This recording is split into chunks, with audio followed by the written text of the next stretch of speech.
O golpe é bilionário e a conta acabou de chegar no seu bolso, enquanto você trabalha para pagar o IPVA, o IPTU e o sustento da sua família. O governador Ibanez Rocha, famoso Ibamaster aqui do Distrito Federal, assinou uma carta pedindo 4 bilhões de reais para tentar salvar o BRB. Mas o que o Banco do Distrito Federal está passando não é algo tão simples. Ele literalmente está quebrado? Por que então que ele aceitou carteiras de crédito podres com clientes de 124 anos de idade e mais e-mails falsos? Hoje eu vou abrir a caixa preta que liga o Banco Master, o rombo no BRB e a blindagem vergonhosa que o STF acaba de confirmar para proteger os seus. Puro corporativismo. Prepare o seu estômago. O que você vai ver hoje aqui é a prova de que o Brasil se tornou um paraíso dos oligarcas e um inferno para o pagador de impostos.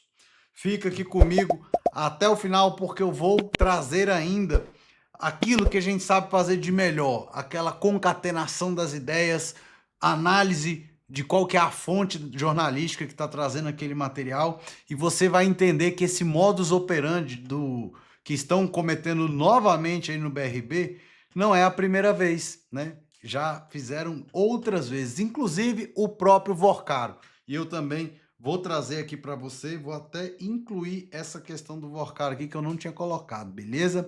Já na tela que vocês estão aqui é justamente para ver as matérias. Então, veja isso aqui, meus amigos. Ibanez pede empréstimo de 4 bilhões ao FGC. Metrópolis a fonte, beleza? Vou trazer aqui para vocês, vou dar um zoom. O governador do Distrito Federal, Ibanez Rocha, assinou uma carta que pede um empréstimo de 4 bilhões de reais ao Fundo Garantidor de Crédito, o famoso FGC.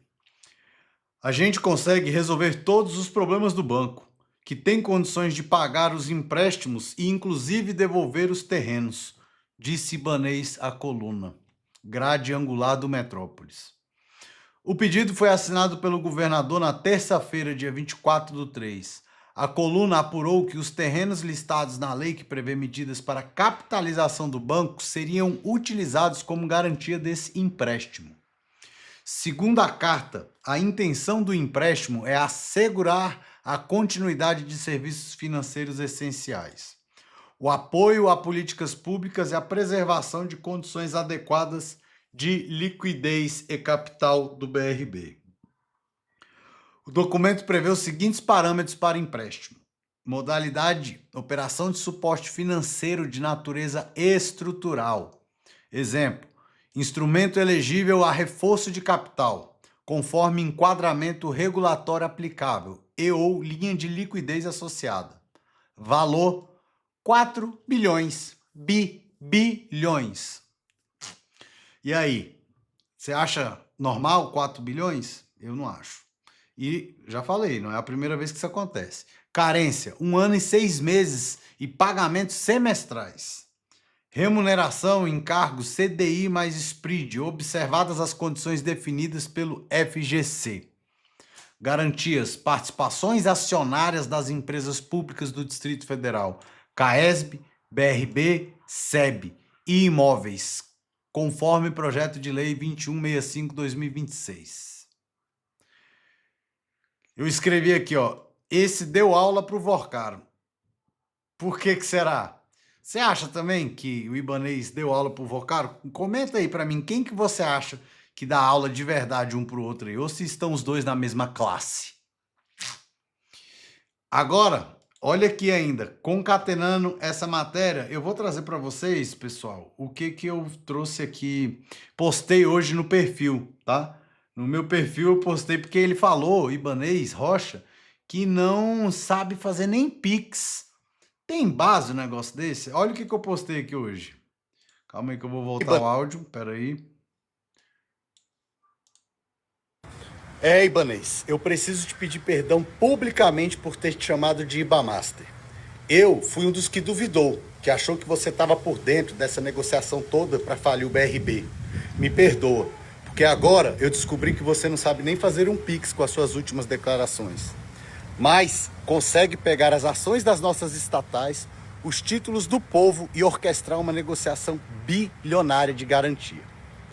Gente, para e pensa. O homem que se enrola com o aplicativo do banco no celular é o mesmo gênio que consegue pegar 4 bilhões de reais oferecendo às empresas públicas do DF como garantia para o FGC. É um talento oculto. É a prova de que a gente não precisa saber o básico se a gente souber o grande. Ele diz que é para salvar o BRB, para dar garantia, para dar liquidez. Mas o método é o seguinte: se a conta não fechar, o que ele jogou na mesa para garantir os empréstimos? Os terrenos e as ações das nossas empresas que pertencem a você. É literalmente pegar o patrimônio de todo mundo e colocar no pau por causa de um rombo. Quem não sabe fazer um Pix de 50 reais, sabe fazer uma operação de swap de ativos de 4 bi? Realmente tá desculpado. Ibamaster, esquece o curso de tecnologia e inteligência artificial que eu queria fazer para todo mundo e me ensina esse tutorial de como dar o que não é seu para pegar 4 bilhões e ainda sair dizendo que é continuidade de serviços. Se você não quer ser enganado, me siga aí nas redes sociais. Vem comigo. E aí? Eu vou ler aqui, pessoal, não vou comentar o meu comentário, porque eu trouxe para vocês o comentário, o vídeo, justamente porque é o meu comentário, aquela matéria do Metrópolis. Eu gravei esse vídeo hoje pela manhã, justamente por causa daquela matéria que saiu junto com a outra. Então, ó, o homem que se enrola com o aplicativo de banco no celular é o mesmo gênio que consegue pegar 4 bilhões de reais oferecendo às empresas públicas do DF como garantia para o Fundo Garantidor de Crédito. É um talento oculto.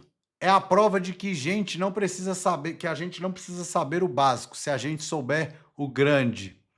O governador Ibanez Rocha negou ter determinado a compra do Banco Master pelo BRB. A operação de aquisição de 58% do capital foi rejeitada pelo Banco Central, que determinou a liquidação do Master em novembro de 2025. Ibanez diz que não detém conhecimento do sistema financeiro ou bancário e que não sabe nem passar Pix. Tá lá no Metrópolis. Então, aí vocês viram qual que é o meu comentário daquela matéria. E agora eu vou mostrar para vocês aqui, meus amigos, a questão do que não é só uma vez que isso acontece, não. Ele tá justamente copiando algo que já aconteceu com outro banco e com outro que não era governador, mas um banqueiro. Olha aqui. Prestem atenção nessa matéria aqui. Matéria, fonte, meus amigos, é CNN, tá? Tá lá na CNN, ó. FGC deu ajuda bilionária ao Master meses antes de liquidação. E olha só, que coincidência.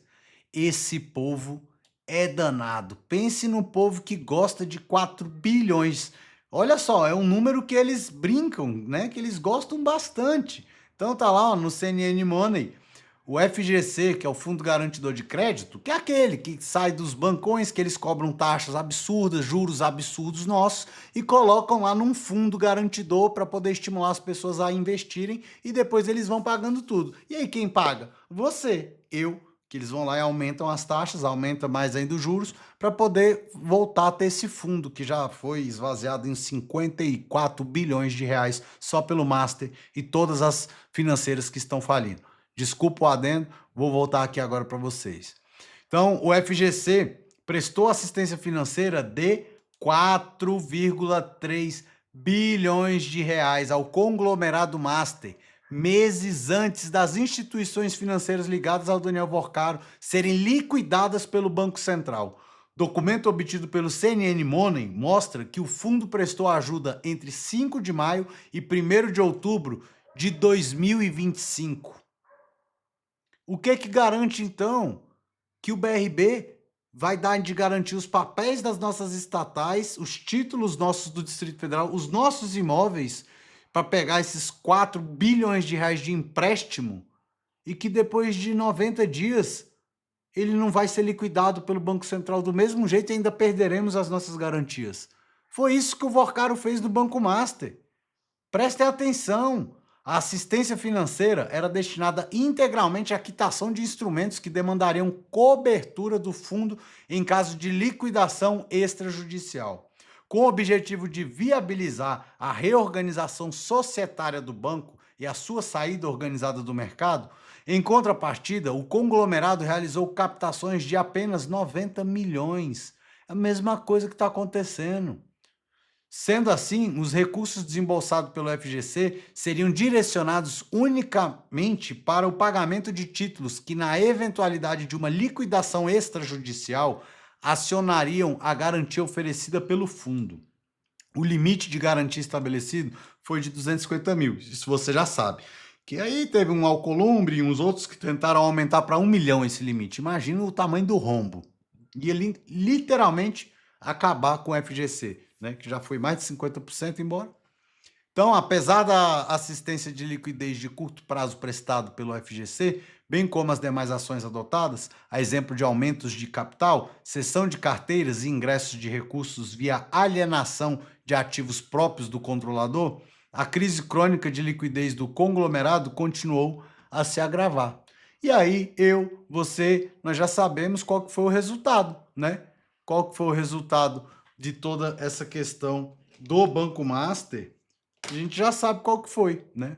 E agora, meus amigos, eu vou trazer para vocês, ainda não terminamos, já sabemos que o Ibanez pediu 4 bilhões, que o Master pediu 4 bilhões ano passado, teve, e aí faliu, foi decretada a liquidação logo em seguida, e estamos concatenando nessas matérias. E agora eu quero trazer para vocês mais essa aqui, que tem tudo a ver com o que nós estamos estudando e trabalhando. Lembre-se, para você ficar afiado para debater qualquer assunto aí de Banco Master, de STF, de política, de direito, eu quero te preparar para falar com sua neta, com seu neto, com seu filho, com seu amigo. Você não vai ficar para trás na política, não. Então, vem comigo. Veja bem, Metrópolis, fonte. Tá aí, BRB foi lesado por todos esses caras aí, teve pelo menos 250 mil milhões de prejuízo com ações da Oncoclínicas, repassadas pelo Master. Então, mais um prejuízo que está aparecendo aí. Não é prejuízo, eles dão um jeito de gerar prejuízo para o banco para dar um jeito de tirar o dinheiro e passar para offshores, para paraísos fiscais, em nome de laranja, em nome de terceiros, em nome de irrastreáveis, igual tem aquele dinheiro lá do Taiaiá, lembra? Que tá lá nas Ilhas Caimã, tá num nome, numa offshore que é irrastreável, que é o dono do dinheiro. Onde já se viu isso? Pois é. Então, esse prejuízo foi da seguinte forma. O Banco Master repassou ao BRB 90 milhões de ações da Oncoclínicas. Os papéis que estavam em um fundo de Daniel Vorcaro valiam à época 400 milhões. Atualmente, no entanto, os mesmos papéis valem 150 milhões. Olha o tamanho da diferença, 250 milhões. Foi parar onde? Cara, isso não é assim que funciona, a gente sabe. Então, o resultado da desvalorização dos títulos da Oncoclínicas no mercado financeiro. O prejuízo, no entanto, pode ser ainda maior e chegar a 400 milhões, já que o BRB foi informado de que, na verdade, as ações não pertenciam ao Master e não poderiam ter sido repassadas. Meu Deus! Decisão judicial liminar proibiu o banco de dispor as ações. Tá pior do que a gente imaginava, cara. Meu Deus! Cara, esse povo todo que tá envolvido com esse Master, com tudo que essa quebradeira do BRB, tinha que estar tudo preso. Preso. Essa é a minha opinião, é claro. Minha opinião. O motivo de um acordo celebrado entre o Master e a Oncoclínicas antes do colapso do banco de Daniel Vorcaro, a companhia procurou a instituição financeira por ter milhões investidos em CDBs do Master.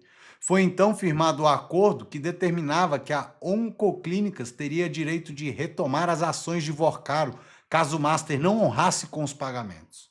Assim, com a liquidação do Master pelo Banco Central e o consequente inadimplemento dos pagamentos a Oncoclínicas, a companhia teria se tornado dona das ações, o que coloca o BRB em uma situação complexa. Para não falar outra coisa, né? foi vítima, né, de furto. Furto qualificado. Meu Deus do céu, cara, tá só piorando. E olha, infelizmente, a gente não para por aqui, tá? Infelizmente, a gente não para por aqui. E eu vou falar para vocês, na última terça-feira, que o governador Rocha Ibanez oficializou esse desespero todo e tenta pegar esses 4 bilhões, ele diz aí que é para capitalizar o BRB. Só que o buraco é muito mais embaixo. O BRB teve um prejuízo de pelo menos 250 milhões pelo nosso cálculo aqui, com essas ações da ONU Oncoclínicas, que podem chegar a 400, porque eles venderam uma coisa e não transferiram, e faliram, né? E agora, vocês vão ver aqui, que eu vou passar para vocês, que o BRB e o Master têm os dados duplicados aí, de informações, e-mails inexistentes dessas carteiras que eles passavam para o BRB, e um contraste de crédito aí consignado com 124 anos de idade. Uma pessoa já tem 124 anos de idade e pegou crédito consignado. É o exército, literalmente, dos mortos-vivos aqui, pessoal, sugando o seu dinheiro. Existe a suspeita de que essas carteiras foram, inclusive, fabricadas apenas para poder dar um ar de legalidade e captar recursos aí do BRB. É isso que eu falei para vocês, captar os recursos do BRB que eu estou falando aqui para vocês, é para tirar do BRB e jogar para a mão de alguém. É um esquema mesmo perfeito para esvaziar qualquer cofre público. E eu vou trazer aqui para vocês agora essa questão que eu falei para vocês, já está um pouquinho mais aqui abaixo. Olha aqui. Deixa eu dar um zoom aqui. BRB achou e-mails falsos e cliente com 124 anos em carteiras do Master. Opa. Ué, cadê eu? Opa, principal. Não, essa. Aí. Então, ó, tá lá no Metrópolis também, a fonte da notícia. Um contratante de crédito consignado com 124 anos. E-mails inexistentes, dados duplicados e informações falsas. Tudo isso constava de um relatório de auditoria interna produzida pelo Banco Regional de Brasília, com data de 4 de abril de 2025. O documento já dava indícios de que as carteiras de créditos consignadas adquiridas do Master, de Daniel Vorcado, eram falsas, o que não impediu que o BRB continuasse a comprar tais carteiras até o mês de maio. Gente, o que mais tem é matérias e notícias do governador, do GDF, dos deputados defendendo, deputados distritais aqui defenderam essa aquisição, votaram a favor da aquisição. Tudo depois dessa data, depois de maio do ano passado. Documento, segundo reportagem do Estadão, foi produzido por um grupo de trabalho que o BRB formou para analisar os créditos comprados do Master. Saltou aos olhos dos auditores a forma tosca como os dados foram organizados. E-mails falsos e datas de nascimento fictícias em uma planilha simples com nomes, CPFs e dados dos contratantes dos créditos, no lugar de um sistema informatizado e precavido contra manipulações. Ou seja, é parecido com o relatório que a Vivi Barça entregou lá do Compliance, né? Fez copiou e colou, pau na máquina, tá aqui, inventou uns números de CPF, toma BRB. Nas planilhas, há um contratante de crédito consignado cuja data de nascimento é de 1º de janeiro de 1901. Ou seja, ele teria 124 anos, meus amigos. Preenchimento de dados inverídicos realizados para evitar campos em branco, incluindo inserções manuais como a data de nascimento em 1 de janeiro de 1901 ou endereço de e-mail fictício. Não tem @hotmail.com. Este procedimento compromete a integridade e precisão dos dados coletados, diz o relatório. Clientes homônimos e contratos iguais de crédito consignado, indicativos da fabricação de dados somente para captação de recursos do BRB, também estavam na planilha. Que pouca vergonha, cara. Munidos com as informações, os auditores do BRB procuraram o Serviço Federal de Processamento de Dados, o SERPRO, e solicitaram a checagem dos dados dos contratantes de créditos consignados.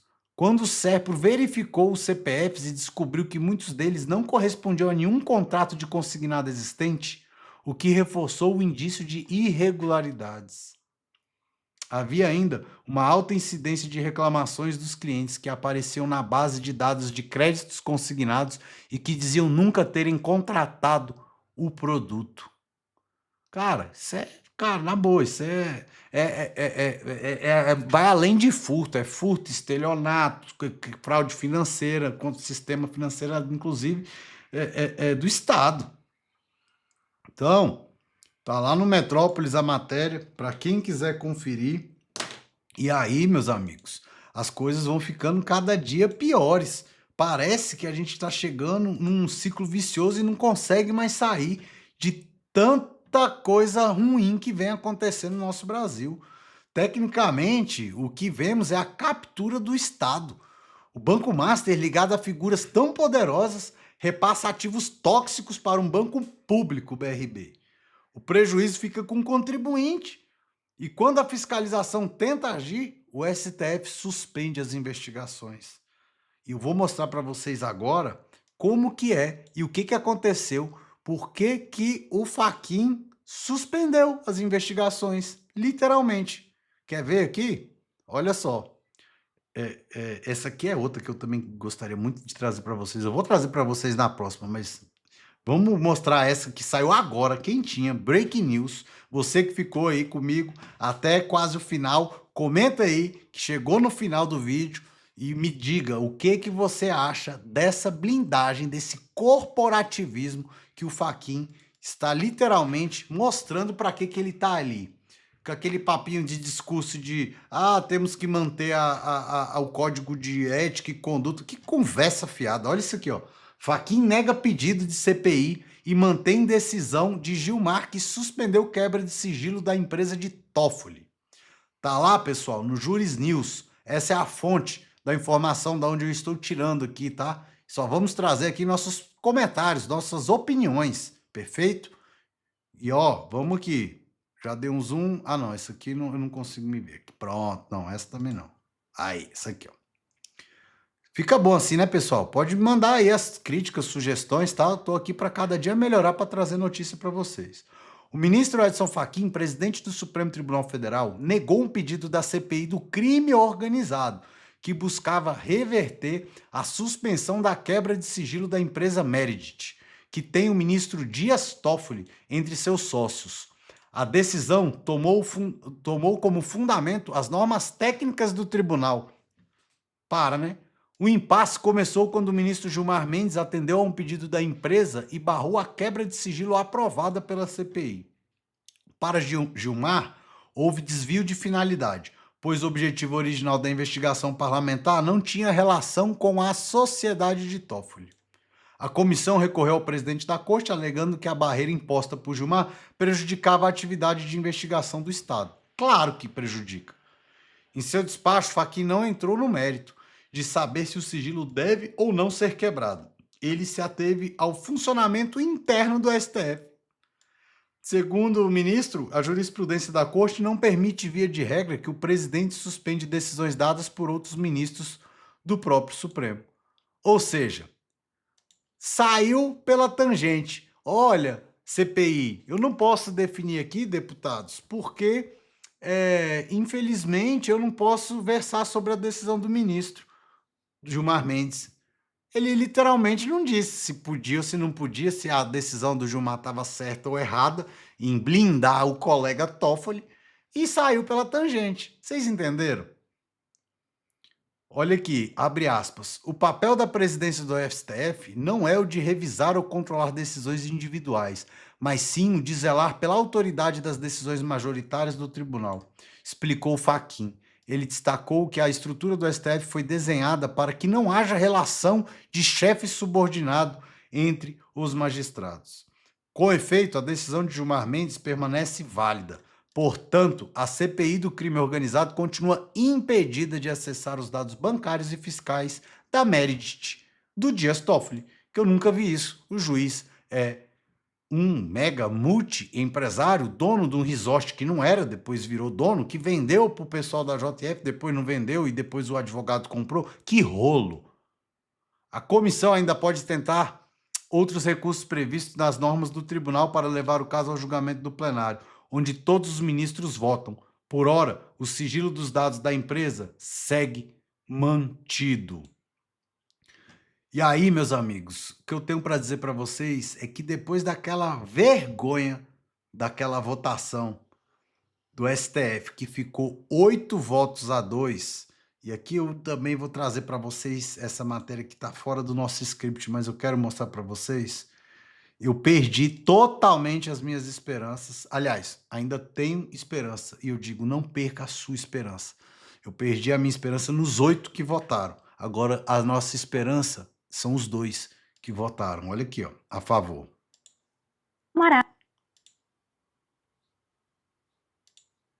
Esses aqui foram os camaradas que votaram a favor do encerramento das investigações do roubo dos velhinhos do INSS. Quando aprende com força, para avançar rápido, para dar resposta dura em certos casos, o sistema funciona com uma eficiência impressionante, mas quando a investigação começa a subir de nível, quando começa a encostar em gente com poder, o ritmo muda. Vira cautela, vira discussão, vira interrupção. Então nós vemos o óbvio. Não é falta de capacidade, é falta de interesse. Porque investigar até o fim significa correr o risco de atingir quem não pode ser atingido. Então, a investigação para antes. Sempre antes. No fim das contas, não é sobre o caso dos velhinhos. É sobre um sistema que demonstra mais uma vez que consegue ser implacável quando quer e convenientemente limitado quando precisa. Esse é o STF do Brasil. Tchau. Pessoal, tá Esses lá aqui na foram os camaradas que votaram. Eu, Franciele Lioto, perfeito? Tá lá no perfil dela. A opinião dela, a opinião não, né? Ela deu um briefzinho bem rápido. E como eu estava falando aqui para vocês, meus amigos, nós não podemos perder a esperança, senão nós vamos entregar o Brasil para todos eles. Todos esses 8 que estão lá. Nós temos que fazer literalmente a diferença. E como que a gente vai conseguir fazer isso? Olha só o que está acontecendo. Isso é uma engenharia financeira de proteção mútua. Onde estão os órgãos de controle? Onde está o Banco Central que permitiu essa ajuda bilionária do FGC? Onde está o sistema que está quebrando literalmente e está funcionando exatamente como eles planejaram? Eles, eu digo ali, esses grandes oligarcas aí. Sabe, isso é de deixar revoltado. Querem só transferir riqueza aí do Estado para o próprio bolso, para todo mundo. Não, o Brasil de 2026 é o país onde um fantasma de 124 anos de idade tem mais crédito que você, trabalhador honesto. O rombo é de bilhões e a blindagem é de aço, literalmente. Mas a nossa voz ainda não foi calada. Inscreva-se agora, compartilhe esse dossiê em todos os seus grupos aí de família, de amigos, porque eles têm o poder, nós temos o poder na mão, mas nós somos aí, a maioria, eu tenho certeza disso. Segue lá no Instagram, tá aqui o nosso linkzinho. E como eu digo sempre, fiquem com Deus e até a próxima. Vem comigo.